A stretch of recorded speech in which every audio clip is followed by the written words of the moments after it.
Welcome back, Tactical Aficionados. I am Damien Darko, and you are watching Bensei Tactical, where it's not illegal if you don't get caught.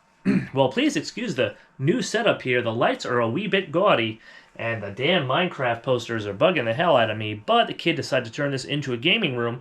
It's as good of an environment as any, since the weather outside is frightful, but the Pistelle X-68 is so delightful, but is it really a good EDC companion in colder weather? Well, let's talk about two distinct problems that you're going to encounter if you want to carry this thing on your body in any month. Well, the first one is going to be, obviously, the size. We've all talked about that. This thing is chonky. Granted, this one has a 6-inch barrel with an extended Picatinny here. It could be cut down to 4, but it's still really big. This is a +1 magazine, but even without the +1, you still have the puncture cap. It's really kind of like holding a 2x4, if I'm being honest.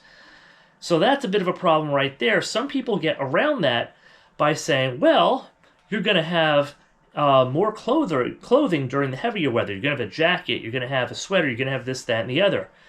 Okay.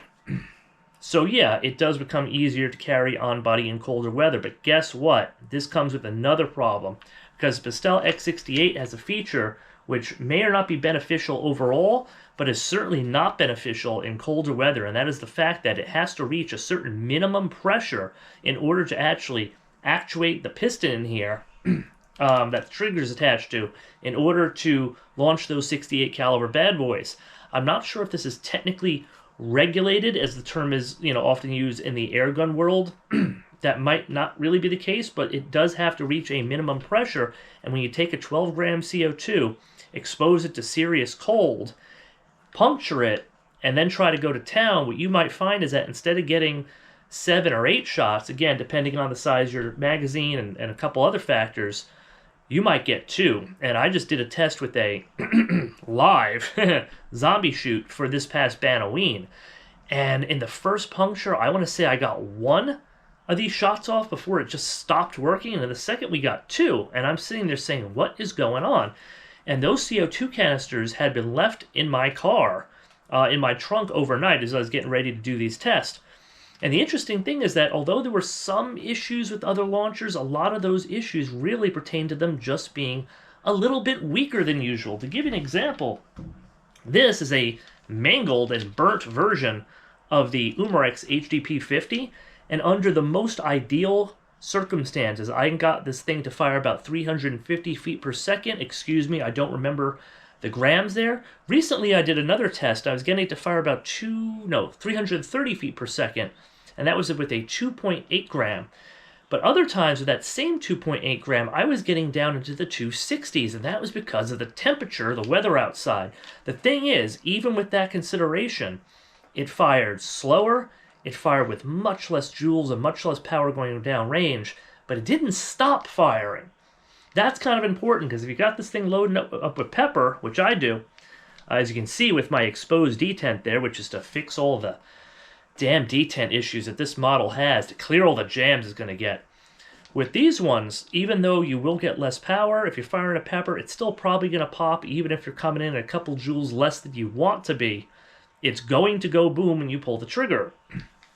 With the Pistelle X-68, if it doesn't reach that minimum amount of pressure back here in this section, where it's building all that CO2 pressure up, it's just not going to fire. You're going to have a magazine full of 8, and it's going to fire twice, and then it's going to stop on you. You're going to be pulling this thing and saying, what the hell is happening?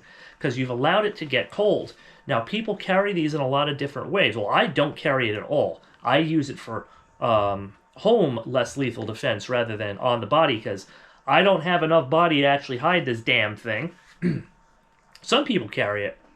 I know there are a couple YouTubers that talk about carrying this either in a backpack, some sort of fanny pack, some sort of, on the body but off the body method. And the issue with that in colder weather is that your own body heat is not going to be able to keep it relatively warm. So if I carry something like this, I'm going to appendix, I'm going to have this thing snugged right up against me with a couple layers of clothing on, so that my own body heat actually keeps it relatively warm. So even if it's not hitting at maximum pressure, it's still going to be getting something.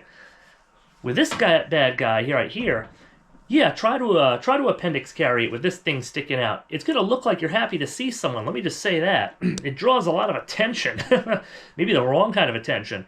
You're not gonna want to do that. And if you carry it in a large jacket, in a holster, something this big, you would almost want to carry in like a shoulder holster or something. It's huge. It's like the size of a 44 mag, for God's sake. But if it's not if it's not close to your body and getting that body heat, it's going to have that issue where it gets colder out. If you're talking about sub-zero temperatures, we get really into November, December, January, February, hell, even March, depending where you are. This thing is going to be freezing up. You're getting 2 shots if you're lucky. That's not very much considering the damn size and profile of this thing.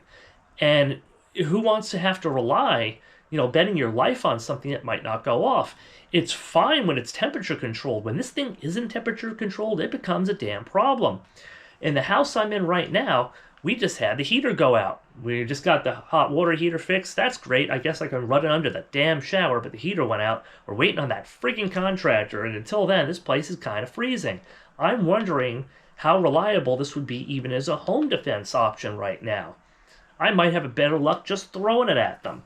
It's one of the big issues with the Pistelle X-68 that I don't hear anybody talking about. We all know about its size, a couple other things, but the damn way that the cold weather will actually stop this thing from firing, not just lower its joules from 50 to 40. Listen, if that were it, if it lowered it from 50 to 40 or from 50 to 35, I mean, that's still fairly effective.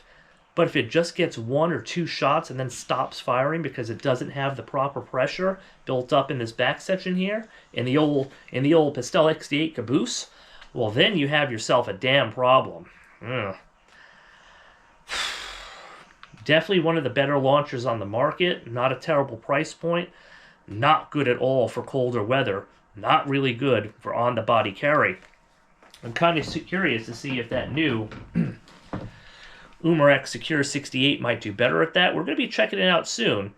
And we're also going to be doing some tests to really compare, especially out of this bad boy right here, exactly how much of a detriment the cold weather is to these CO2 canisters, rather they be 12 gram, 8 gram, and we're going to be making comparisons between those and HPA, which is said to be immune to the cold. I don't know about that. Have you ever checked your tires in cold weather? Yeah, there's not CO2 in those tires, there's air. And they still get a little bit flatter, so I'm going to be running some tests to check on it. Well, we'll find out. Anyway, until next time, I've been Damien Darko from Bensay Tactical, where it's not legal if you don't get caught. Zombies falter as we night. Bensay Tactical set bold. Weapons with stories unfold. Zombies crumble when we hold. Courage was more than gold.